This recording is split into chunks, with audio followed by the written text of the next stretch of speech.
Olá, sejam bem-vindos a mais um episódio da 5ª temporada do podcast Cuidar de Você.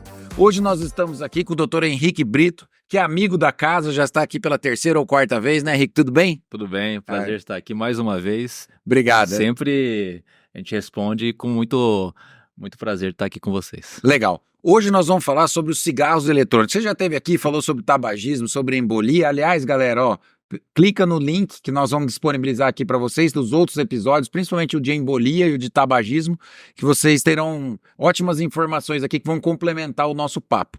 Mas hoje, Henrique, nós vamos falar de cigarro eletrônico.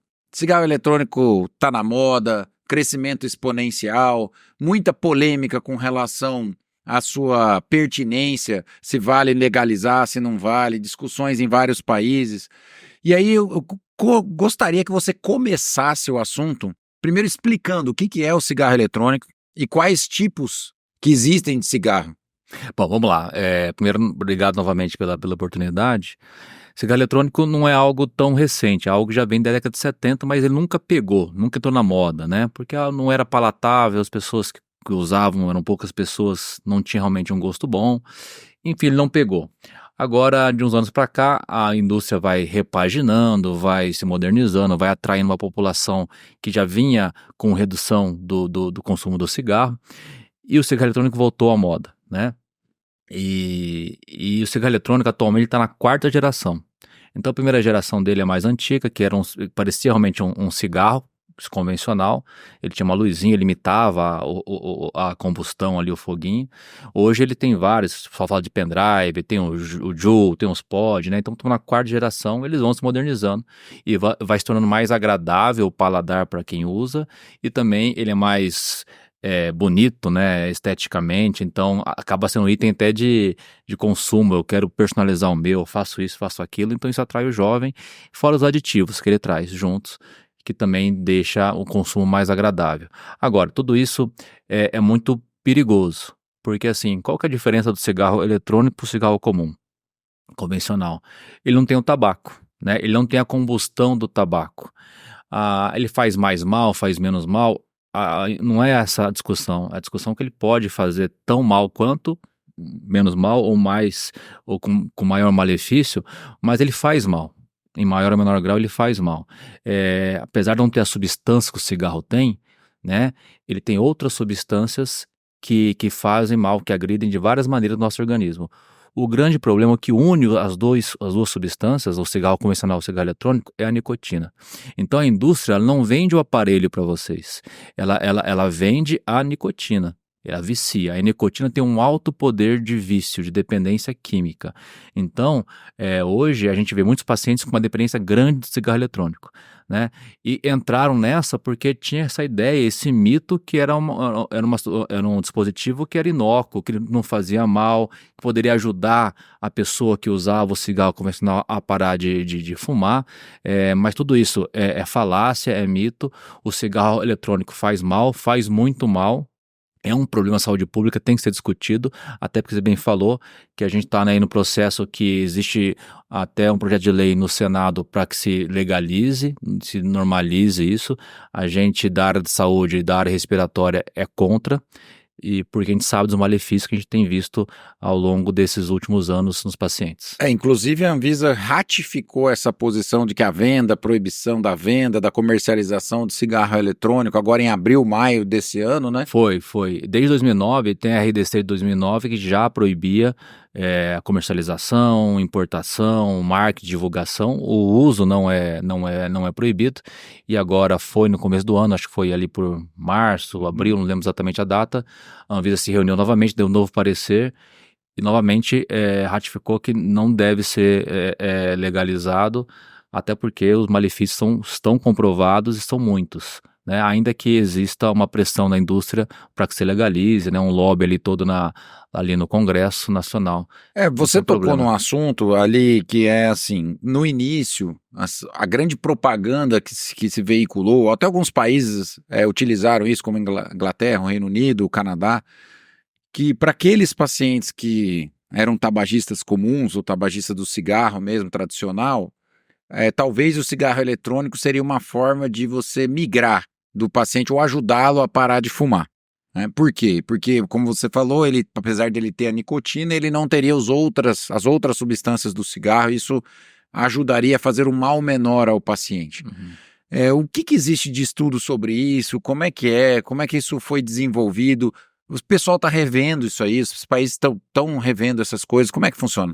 Então, assim, a indústria do tabaco, ela coloca alguns estudos falando que poderia ajudar, mas são estudos sem uma composição adequada, não é meta-análise, não são estudos de revisão. E na medicina séria, na ciência séria, não tem realmente estudos que a gente consiga comprovar esse benefício. Então, assim, novamente, não existem estudos atuais que demonstrem que exista um benefício de você usar o cigarro eletrônico no intuito de você deixar de usar o cigarro convencional. Apesar disso, alguns países, entre eles a Inglaterra e o Canadá, estão tentando dar alguns tipos de facilitações para a população de fumantes para tentar ver se consegue. Não tem resultados bons até o momento. Nós estamos vendo que os pacientes que usam o cigarro eletrônico para tentar parar com o cigarro convencional, a maioria não consegue e pior, fica com dupla dependência, dependente do cigarro convencional e dependente do cigarro eletrônico. Então, de novo, não tem nada robusto que comprove que o cigarro eletrônico ajude a parar de fumar o cigarro convencional ou qualquer tipo de consumo do cigarro. E também, né, Henrique, até porque, por exemplo, ele pode usar o cigarro em casa, quando ele está mais sozinho, que não tira o ambiente social dele, e quando ele vai para o ambiente social, ele usa o cigarro eletrônico, né? Exatamente. Então, porque socializa mais, não tem o cheiro ruim, aquela coisa, porque isso foi o que talvez a restrição ao cigarro convencional, tanto do poder público impedindo de fumar em local público, dentro de ambiente fechado no início, se a gente lembrar, o pessoal fumava em avião antigamente, Exatamente, né? Isso contribuiu demais para a redução do tabagismo no mundo inteiro e principalmente no Brasil, né? Como você falou. Exatamente. O Brasil é das várias mazelas que o Brasil tem.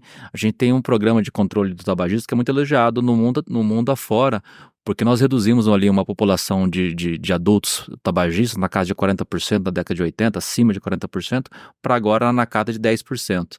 Então, uma redução importante, muito acima de Europa, aqui outros países da América do Sul, dos Estados Unidos. Então, a gente realmente tem um trabalho muito bom na redução do tabagismo, muito pelas políticas públicas, né?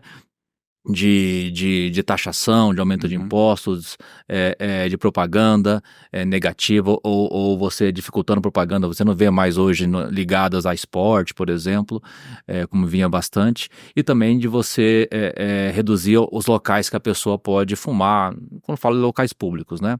Então isso ajudou, as pessoas hoje têm mais dificuldade em fumar. E aí a indústria pega essa brecha e quando você vê aquela plaquinha lá, não pode fumar, né? Parece que é só para o cigarro convencional. Não, é para qualquer tipo de consumo de tabaco, charuto, cachimbo, né? Mas também para o eletrônico, né? Você vê na placa, assim, nos locais, e às vezes agora estão renovando a placa, assim, é proibido fumar cigarro e cigarro eletrônico, né? Porque pessoas estavam burlando a lei. Você via em restaurantes pessoas fumando cigarro eletrônico. Eu já vi vídeos de pessoas fumando cigarro eletrônico no avião. Né? E aí a pessoa, não, mas isso não é cigarro, aí gera aquela discussão, isso aqui não faz mal, aquela história, né? Então, de novo, não deve ser utilizado e também faz mal em lugares públicos. Existe estudo mostrando o prejuízo do cigarro eletrônico para o fumante passivo, como era no cigarro convencional? Esse ainda tem poucos estudos, né? Porque o cigarro, do cigarro convencional, o problema maior, quando eu fumo aqui o cigarro, eu sou fumante ativo, eu estou fumando o cigarro que passa pelo filtro. Né? A pessoa ao meu lado, que é o passivo, ele vai fumar a fumaça vai inalar a fumaça da ponta, que não passou no filtro. Até mais tóxica. Lógico que eu fumo uma quantidade maior. A pessoa que está do lado fuma uma quantidade menor. Agora, não tem estudo para o passivo, né? Mas o que a gente sabe que, por experiências, né? Que por mais que a fumaça não tenha tantos problemas pro passivo, mas ela é um irritante. Então, a pessoa que tem uma asma, uma bronquite, ela pode entrar em crise por conta disso.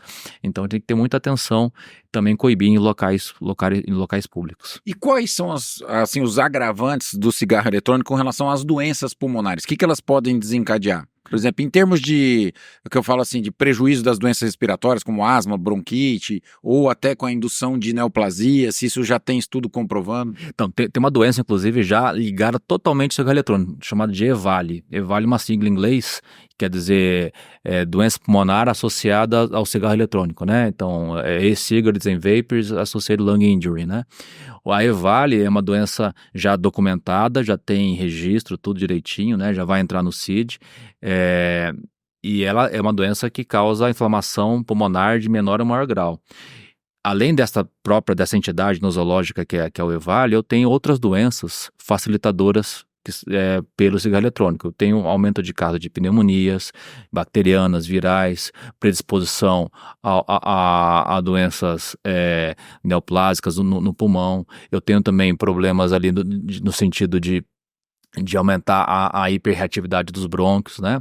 Facilita doenças do viário superior, como rinite, sinusite. Então, toda a via aérea é comprometida.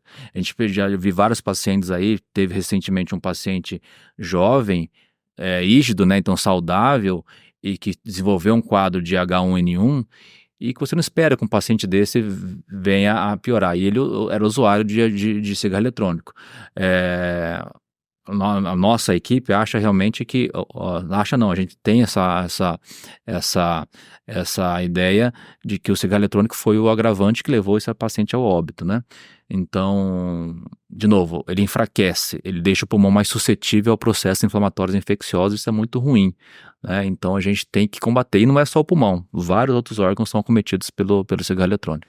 Inclusive, se a gente pensar de forma racional, né, fazendo analogia ao que era antes, se ele causa uma lesão no processo inflamatório pulmonar, se ele tem a capacidade de induzir a fibrose ou outras doenças, não tem por que ele não ser maléfico ao produto. E assim, o que a gente mais tem que pensar é que se um outro que conseguiu uma penetração sendo algo desagradável, algo que é mais agradável ou deixa de ser desagradável, ele tem uma potencial de espalhar, de crescer muito rapidamente. Sim, o apelo ali, veja, quem que é o grande grupo que está sendo bombardeado pelas propagandas? São jovens, né? Então está utilizando porque é um método de você se socializar, se você não fuma, você não está na rodinha. Nós somos da época que a gente tomava tereré, juntava, o pessoal tomava tereré. Hoje eles se juntam para usar o narguilé, né? Ou mesmo o cigarro eletrônico. E se você não usa, você não está na mesma vibe ali, né? E cada um quer ser, assim como o celular quer pôr uma capinha diferente, ele quer ter o seu customizado, aquela coisa toda. Então virou um adereço ali também, mais um dos adereços eletrônicos do dia a dia. E essa saborização que eles colocam também atrai, porque não deixa cheiro na roupa, não é realmente aquele cheiro do cigarro convencional. Então isso traz uma sensação que seja inócuo, que lhe faz bem, né? Então é tudo uma maquiagem. Uma cortina de fumaça, realmente, literalmente, para vender uma ideia que não é realidade. E para os pais que têm filhos que fazem uso, ou que têm amigos que dentro de casa fazem uso, os filhos levam lá, você acha, ou existe uma maneira, claro, tudo existe, de você tirar a dependência. Você acha que é mais difícil ou mais fácil do que o cigarro convencional, na sua experiência, assim? Veja, para o jovem tem sido até mais difícil, né? Eu tenho mais dificuldade em tratar jovens, e é interessante que você pega assim, quanto mais tempo de uso, mais intensa fica aquela dependência, né?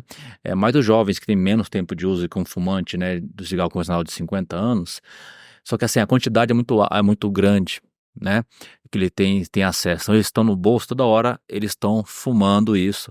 Então, o número de baforadas, que a gente até usa esse termo mesmo, né, para você quantificar o nível de uso, é maior do que um cigarro convencional.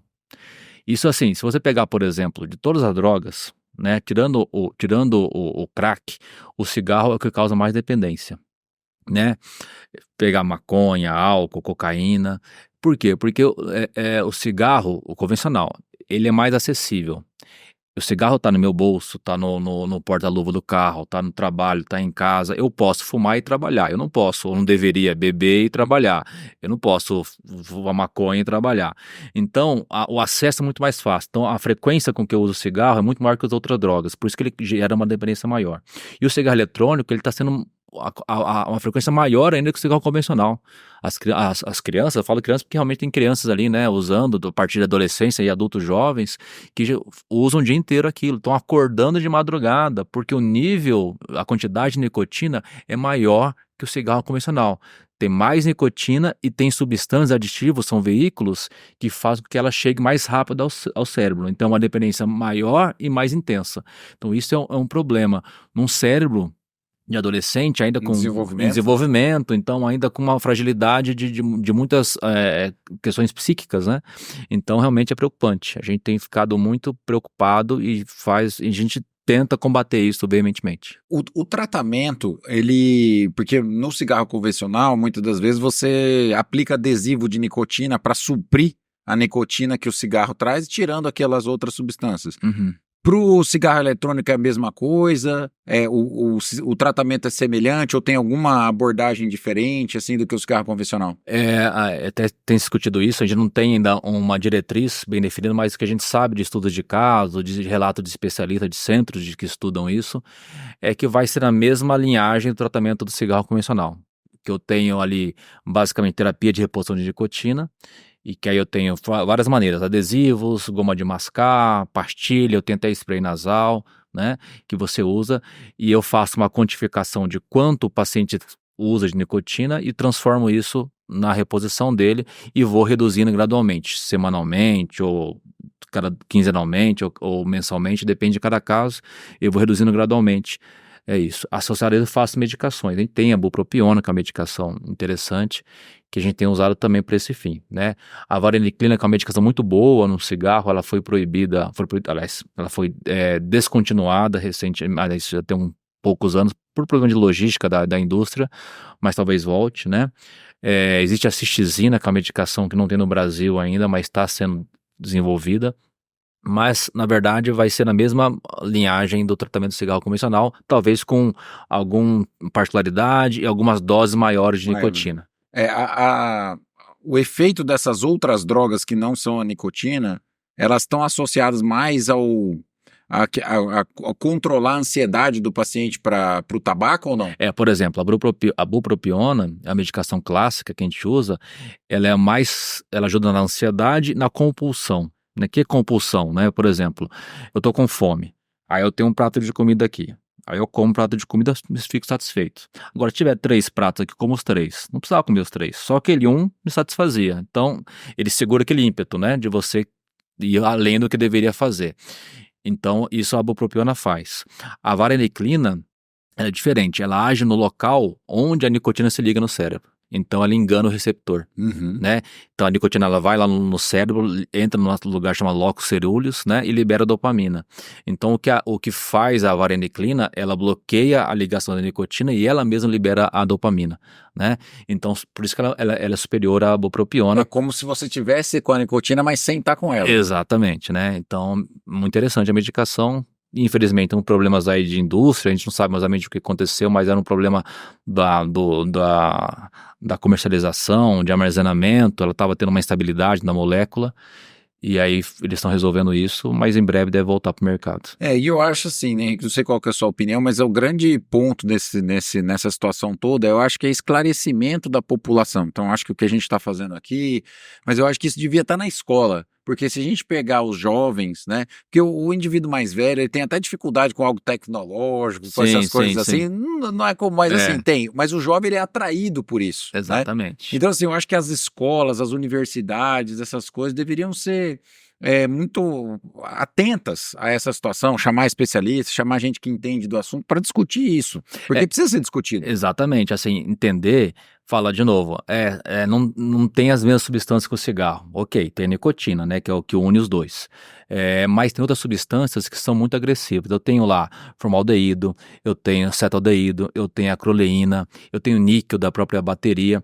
Então, se você pegar, por exemplo, tem lá a IRC, e a IARC é a Agência Internacional de Pesquisa em Câncer, né? E lá ela gradua em níveis substâncias que têm potencial carcinogênico. Então, eu tenho a categoria 1, que não tem limite seguro, né? Eu tenho a 2A, que é provavelmente tem ligação com câncer, 2B possivelmente, 3 é indeterminado, 4 não é, enfim. Eu tenho várias substâncias no grupo 1 que não tem nível seguro de uso, de consumo, então não deve usar em nível nenhum, né? Eu tenho essas substâncias no cigarro eletrônico, para você ver a gravidade, né? Então a gente tem que combater isso porque faz muito mal. E a indústria agora vende algumas desses cigarros eletrônicos sem nicotina. Só que qual que é agora a pegada? Eles falam o seguinte, né? Esse aqui é o vape da imunidade. Então você fuma, ele tem vitaminas no vape. Aí tem Rapaz, o vape, até aí. tem, Estão colocando tem vitamina o até. vape pré-treino, tem o vape Whey, para vape com whey. vape para estudar. Eles fazem isso agora, sabe? Meu Deus. Por exemplo, a pessoa está inalando vitamina, você nem sabe se é seguro inalar. Não posso colocar tudo dentro do pulmão para ver respiratória. Não é assim. O pulmão não é um estômago que você vai absorver. Pode primeiro lesar o pulmão. Segundo, que eu posso que não tem uma evidência que realmente é eficaz aquela inalação. Por exemplo, E provavelmente não é, né? e não é exatamente. Por exemplo, você tentou há alguns bons anos atrás usar insulina inalatória. E ela foi descontinuada por quê? Porque provou que causava redução de capacidade pulmonar. Então parou de fazer. Né? Acho que foi Então, a não Pfizer, pegou. né? Até Eu acho que foi a Pfizer. Eu lembro disso aí, da insulina inalatória. Então, assim, tem estudos rígidos para você falar, ó, não dá para usar. Até ela passava, tinha efeito dela, mas ela estava lesando o pulmão. Então parou de fazer. Então a pessoa coloca qualquer coisa para dentro, na esperança que ela vai melhorar a imunidade, que vai melhorar a inteligência, que vai dar o gás na academia, né? Então, isso aí é muito ruim, né? E aí tem um saborzinho, aquela coisa que o adolescente e o jovem adoram bastante. Né? Esse empacotamento aí de marketing, ele é sempre criativo, Exatamente. né? E mais de uma coisa, a gente tem que pensar o seguinte, Henrique, tudo que não isso não é oficializado, ele não tem comércio, a fiscalização sobre o que tem ali dentro. Exatamente. Não existe. Então, por exemplo, quando você vai comprar uma medicação na farmácia, aquilo tem certificação, é controlado, é visitado, é testado, né? E você vai comprar algo que você não sabe nem o que está lá dentro. Tem lá dentro. Você compra no mercado negro, né? Porque ele não é legalizado. E até nesse ponto que o Senado, quem quer aprovar, pega nesse ponto. Eu quero aprovar porque eu quero que venha tudo documentado. Mas na verdade é um tiro pela culatra. Porque assim, o cigarro, o convencional, ele é liberado. Mas o contrabando existe, né? Você pega lá o paraguaio lá, ele vem muito, né? O que é mais barato. Mais barato, e ele é mais forte, né? Tem 1 miligrama de nicotina.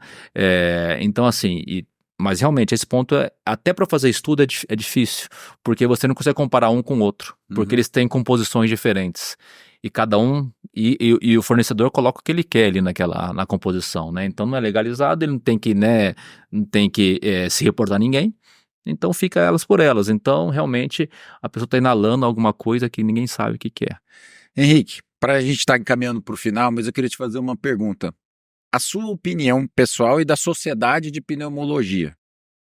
A Sociedade de Pneumologia, ela é a favor ou contra a legalização do cigarro eletrônico? E a sua opinião, pessoal?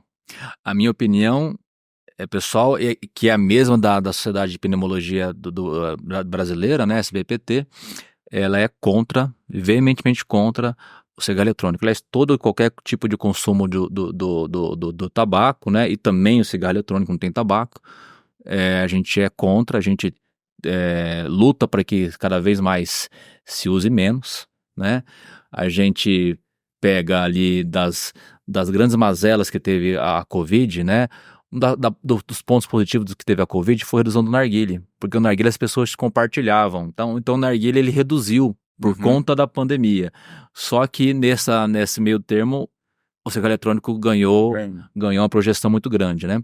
Então a Sociedade Brasileira de Pneumologia e Tisiologia, assim como nós somos contra o cigarro eletrônico, essa regulamentação, e a gente faz aqui um combate dentro das nossas armas, né, de realmente de falar para a população que faz mal, que não é inócuo, que não vai ajudar a parar de fumar, que não é brincadeira, porque entra com uma brincadeira e daqui a pouco você não consegue parar mais, assim como todas as drogas.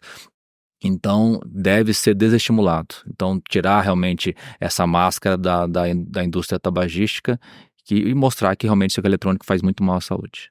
Rick, fantástico, muito obrigado pela sua presença aqui, seja bem-vindo, tomara que você venha várias outras vezes, você é um cara que eu já falei aqui no começo de casa, um médico aqui muito respeitado, cooperado da Unimed Campo Grande, mas assim, que sempre traz informações pra gente discutir assuntos muito sérios que a gente fala aqui. O nosso objetivo sempre é educar o nosso telespectador, o nosso ouvinte, o nosso internauta, todas as pessoas que nos acompanham. O mais importante é a gente levar informação de qualidade, aquilo que está dentro da ciência, aquilo que foi estudado, aquilo que os médicos de credibilidade realmente aplicam. Muito obrigado. É um prazer, eu de novo agradeço aqui a você, André, em nome da Unimed. Eu acompanho todos os canais da Unimed, né, em redes sociais, sites, e a gente sabe desse trabalho importante, não só da área de pneumologia, mas toda a área de saúde. É fundamental esse bate-papo para esclarecer os nossos cooperados e a população em geral. Muito obrigado pela oportunidade. Um abraço a todos, curtam a 5ª temporada e até a próxima.